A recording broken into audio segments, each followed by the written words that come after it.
안녕하세요. 어니언입니다. 코난테크놀로지 기관 투자자 수요 예측 결과와 청약 정보를 알아보도록 하겠습니다. 특히 이번에는 기업 분석의 부가적인 내용이 매우 흥미롭습니다. 꼭 봐주세요. 먼저 기관 투자자 수요 예측 결과를 알아보도록 하겠습니다. 코난테크놀로지의 희망 공모가액 밴드는 21,000원에서 25,000원이었습니다. 지난 금요일 발표된 수요 예측 결과를 통해 공모가는 희망 공모가액 밴드 상단인 25,000원으로 최종 확정되었음을 밝혔습니다. 이번 수요 예측에는 무려 1,574곳의 기관이 몰려 종합경쟁률 1,482.60대 1의 높은 경쟁률을 기록하였습니다. 최근 기관 투자자 수요 예측 참가 규정의 변경에 따라 단순 비교하기가 조금 어려워졌습니다. 이전 청약인 레이저셀의 경우 코난테크놀로지보다 조금 적은 1,486곳의 기관이 몰려 종합경쟁률 1,442.95대 1을 기록하였습니다. 과연 기관 투자자들은 레이저셀보다 코난테크놀로지를 더 좋게 본 것일까요? 코난테크놀로지와 레이저셀의 주체별 기관 투자자 수요 예측 경쟁률을 비교해보면 기타 기관과 외국인 거래 실적무에서 매우 큰 차이를 보이는 것을 알 수 있습니다. 특히 외국인 거래 실적무는 말 그대로 거래가 있었던 적이 없고 실제 존재하는 기관인지도 알 수 없는 것을 의미합니다. 그렇기에 대부분의 경우 수요 예측에 참여해도 무실적 외국 기관 투자자는 주식을 아예 배정하지 않습니다. 유실적 외국 기관 투자자도 조금 이상한 점은 있었습니다. 기관 투자자의 청약 단위는 1000주로 되어 있는데 한 외국 기관 투자자가 청약 단위에 없는 400주 단위의 청약을 하였습니다. 이런 경우가 흔치 않기에 무슨 일이 있었는지 궁금합니다. 코난테크놀로지와 레이저셀을 비교해보면 결국 참여한 기관의 숫자와 경쟁률이 코난테크놀로지가 높지만 레이저셀보다 좋은 수요 예측 경쟁률이라 보기 어려울 것 같습니다.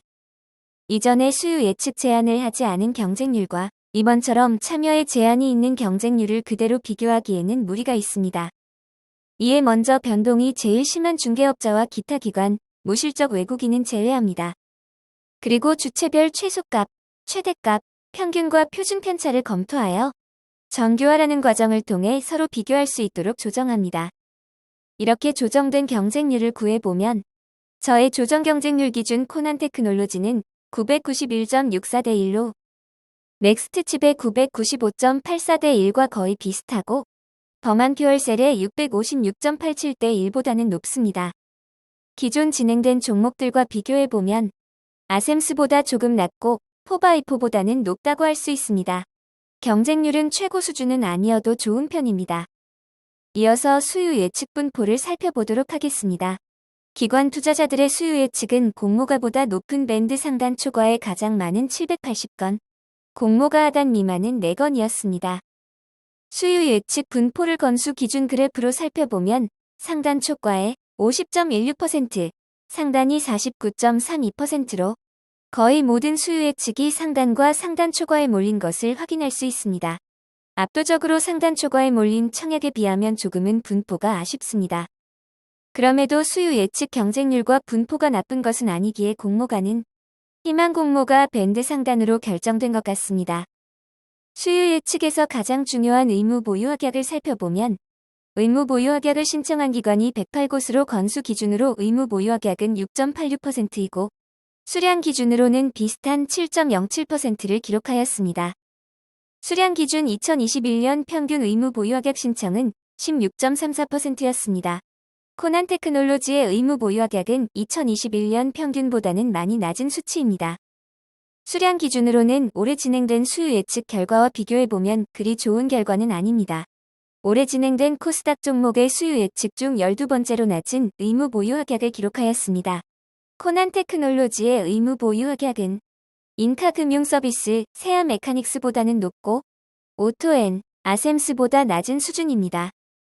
의무 보유 확약을 기간별 그래프로 살펴보면 장기인 6개월이 0.74%, 3개월이 가장 많은 3.24%로 단기인 1개월이 2.89%, 15일 0.20%보다 조금 많습니다.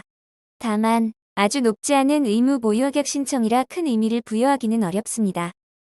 수요 예측의 경쟁률과 의무 보유 확약 결과를 좌표로 나타내면 코난테크놀로지는 경쟁률은 높은 편이고 의무 보유 확약은 조금 낮지만 경쟁률과 의무 보유확약의 좌표상으로는 괜찮은 구간에 있습니다. 코난테크놀로지처럼 나쁘지 않은 수요 예측 경쟁률과 의무 보유확약을 기록했던 종목 중 현재까지 상장일 공모가를 하회한 종목은 아직 없습니다. 이어서 일정에 대해서 알아보도록 하겠습니다. 코난테크놀로지의 청약 일정은 6월 27일 월요일 시작하여 6월 28일 화요일 마무리됩니다. 한창의 신주인수권 부사채와 청약 일정이 겹칩니다. 청약 시간은 아직 공지가 없지만 지난 청약과 동일하게 진행한다면 1일차, 2일차 모두 오전 8시부터 오후 4시까지 진행될 것 같습니다. 환불은 2일 뒤인 6월 30일 목요일입니다. 상장은 7월 7일 목요일로 예정되어 있었지만 아직까지 예정이므로 청약 기간 중에도 변경이 될 수 있습니다. 단독 상장이고 7월 둘째 주에 유일한 상장인 점이 장점이 될 것 같습니다. 행운의 숫자인 7이 2개나 있는 날 상장하는 것도 미신적인 관점에서는 좋은 것 같습니다. 이어서 청약증권사 및 청약 기본 정보에 대해서 알아보도록 하겠습니다. 이번 공모에는 우리사주조합의 5%의 주식이 배정되었습니다. 공모가 기준 15억 원 규모입니다. 코난테크놀로지의 직원 수가 168명에서 170명인 점을 감안하면 직원 1인당 893만 원 규모밖에 되지 않습니다. 1인당 배정 규모가 매우 적기에 혹시나 실권이 발생하면 더욱 안 좋은 소식이 될 수밖에 없습니다. 주식 매수 선택권은 일부 임원에게만 부여되어 있기에 일반 직원분들에게는 이번 우리사주조합이 더욱 중요할 것 같습니다. 이어서 일반 청약자에게는 25%의 주식이 배정되었으며 공모 규모는 총 75억 원으로 크지 않은 규모의 청약입니다. 코난테크놀로지의 청약은 한국투자증권 단독으로 진행됩니다. 한국투자증권은 온라인 청약 시 2,000원의 청약 수수료가 있습니다. 그리고 청약 기간 당일에도 비대면 계좌 개설 혹은 은행제 휴계좌 개설 시 청약에 참여하실 수 있습니다. 이번 청약에서 가장 낮은 온라인 전용 등급은 5,000주를 청약할 수 있고 5,000주의 청약 증거금은 6,250만 원입니다. 이번에도 풀청약 한도가 낮기에 경쟁률에 따라 효율을 위한 546입 전략이 실패할 수 있음을 주의하시길 바랍니다. 이번 청약의 최소 단위 청약은 20주이며 코난테크놀로지는 일반 공모주이기에 청약 증거금률이 50%입니다. 따라서 20주의 청약 증거금은 25만 원입니다. 코난테크놀로지의 상장일 유통 물량을 알아보도록 하겠습니다. 코난테크놀로지의 확정된 공모가 25,000원 기준 상장 시가총액은 1,420억 원입니다. 아주 큰 회사는 아닙니다. 상장일 매각 가능한 기존 주주의 주식은 약 21만 주밖에 되지 않습니다. 의무 보유 확약을 제외하지 않은 상장일 유통 가능 비율은 낮은 편인 23.69%이고 공모가를 반영한 상장일 유통 가능 금액은 336억 원입니다. 상장일 유통 물량은 작은 편입니다. 수요 예측 시 의무 보유 확약 신청을 기관들이 평균적인 배정 비율인 250% 정도 배정된다면 상장일 유통 가능 비율은 약 21.08%까지 낮아질 수 있습니다. 이 경우 상장일 유통 가능한 금액은 299억 원이 됩니다. 다만 이보다 크게 낮게 배정될 가능성도 높기에 낮아질 수 있는 상장일 예상 유통 가능 비율과 금액 정도로만 알아두시면 될 것 같습니다. 실제 얼마나 의무 보유 확약이 배정되느냐에 따라 상장일 유통 가능 금액이 크게 변할 수 있는 점은 주의하시기 바랍니다. 의무 보유 확약을 포함하지 않은 상장일 주체별 유통 물량 비율을 살펴보면 기존 주주가 가장 적은 15.28%, 일반 청약자가 22.29%, 기관 투자자가 62.42%입니다. 기존 주주가 15.28%밖에 되지 않기에 상장일 기존 주주가 영향을 미치는 상황은 작다고 할 수 있습니다. 공모가 기준 주주의 상장일 유통 가능한 금액은 51억 원입니다. 사실상 상장일 주가는 공모 주주에 의해 결정될 가능성이 높습니다. 2022년 상장 종목의 의무 보유 확약 제외 전 유통 물량과 비교하면 코난테크놀로지는 세아메카닉스의 유통 물량보다 조금 많습니다. 전체적으로 상장일 유통 물량은 적다고 할 수 있습니다. 코난테크놀로지가 어떤 회사인지 알아보도록 하겠습니다. 코난테크놀로지는 1999년 4월 17일 설립되었습니다. 처음에는 회사 이름이 코난테크날리지였지만 2001년 현재 이름으로 변경되었습니다. 무려 23년이나 된 회사입니다. 코난 테크놀로지를 이해하기 위해서는 짧게나마 인터넷 검색 엔진의 역사를 알아야 합니다. 초기 검색 엔진으로 당시 1위의 점유율 차지했던 업체는 야후입니다. 야후는 지금과 달리 웹페이지들을 종류에 따라 카테고리로 분류하여 제공하였습니다. 야후의 점유율은 매우 높았기에 후발주자이자 경쟁업체인 엠파스는 단순 키워드 검색이 아니라 문장을 검색할 수 있는 자연어 검색을 도입하여 야후에서 못 찾으면 엠파스라는 광고로 홍보하기 시작합니다. 자연어 검색 엔진 기술은 당시 숭실대 교수를 역임하고 있던 국내 검색의 1인자로 불리우던 이준호 박사와 협력하여 제공하였습니다. 그러나 엠파스와 이준호 박사는 기술의 독점적 공급과 대우에 대한 이견으로 갈라지게 됩니다. 직후 네이버는 이준호 박사에게 파격적인 제안으로 함께하게 되고 네이버도 자연어 검색을 제공하게 됩니다. 지금은 별도의 회사로 나뉘어졌지만 예전 한 회사였을 때 이준호 박사의 지분이 이해진 창업자와 큰 차이가 없을 정도로 높은 대우를 받았습니다. 이준호 박사와 결별한 엠파스는 검색 엔진을 대체하기 위해 코난 테크놀로지와 협력 체제를 구축합니다.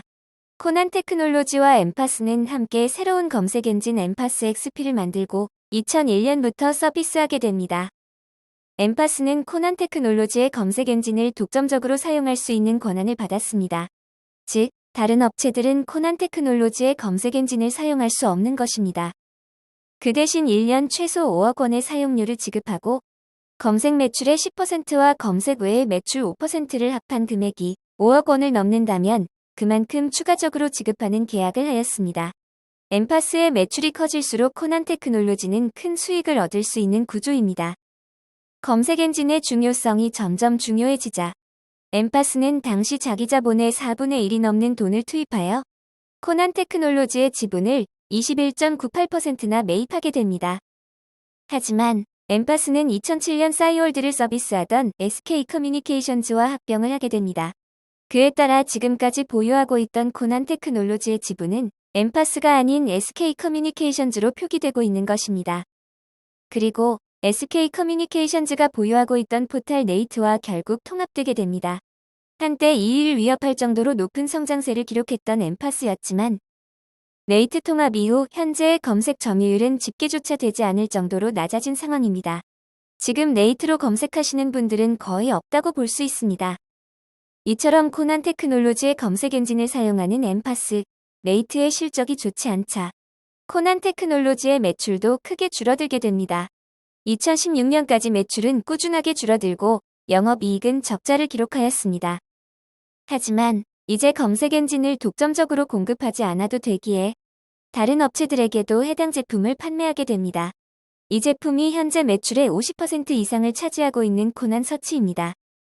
시대의 흥에 따라 AI 기반 검색 엔진으로 표방하고 있지만 기본은 엠파스 시절 검색 엔진이라고 할 수 있습니다. 현재 주요 납품처는 관공서와 정부 부처입니다. 그 외에 인터넷 서비스 업체와 기타 검색이 필요한 곳에서 사용되고 있습니다. 일반 소비자가 고객이 아닌 검색 기술이 필요한 기업과 관공서가 고객이라고 할 수 있습니다. 엠파스 시절 중국어, 일본어 검색을 만들기도 했지만 기본적으로 검색 엔진이 한국어 기반이기에 수출하기 어려운 상황입니다.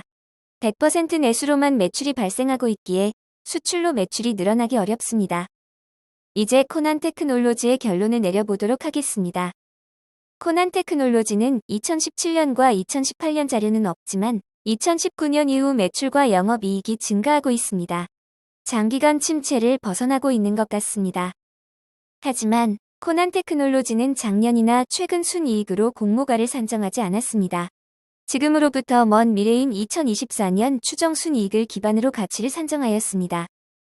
추정 내역을 살펴보면 코난 테크놀로지의 2024년 영업이익이 2010년 이후 최고의 영업이익을 기록한 2021년보다 5.93배 늘어날 것으로 추정한 것입니다. 너무나 공격적인 추정입니다. 코로나 팬데믹의 영향이 없었던 2017년 추정 순이익으로 상장한 기업 중 단 한 기업도 추정 순이익을 지키지 못했습니다. 만약 코난 테크놀로지가 2024년 해당 매출과 순이익을 지키지 못한다면 공모가는 매우 고평가가 됩니다. 미래의 순이익이고 추정이기에 할인을 적용하게 되어 있지만 타 기업의 경우 25%에서 30%까지 적용하는 경우도 있지만 코난 테크놀로지는 20%밖에 하지 않았습니다. 그리고 비교 기업의 전문 AI 기업이라고 보기 어려운 채용 플랫폼 회사인 원티드랩을 포함하였습니다. 원티드랩의 퍼가 매우 높은 36.96이기에 가치를 끌어올렸다고 볼 수 있습니다.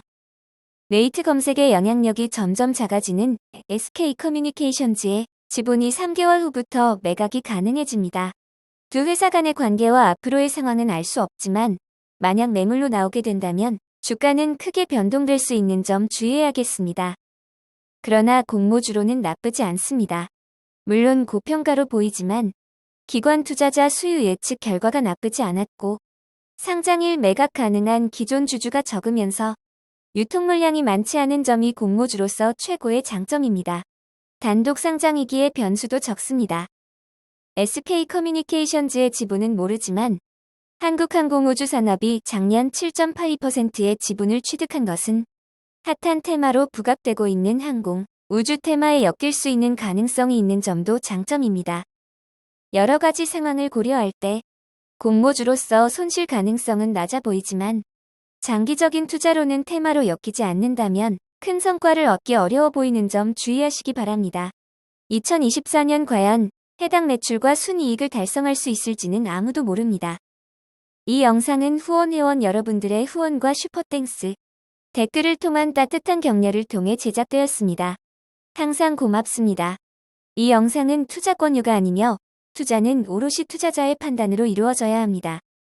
빠르게 전달해드려야 하는 영상은 앞으로도 종종 어니언이 함께하도록 하겠습니다. 고맙습니다.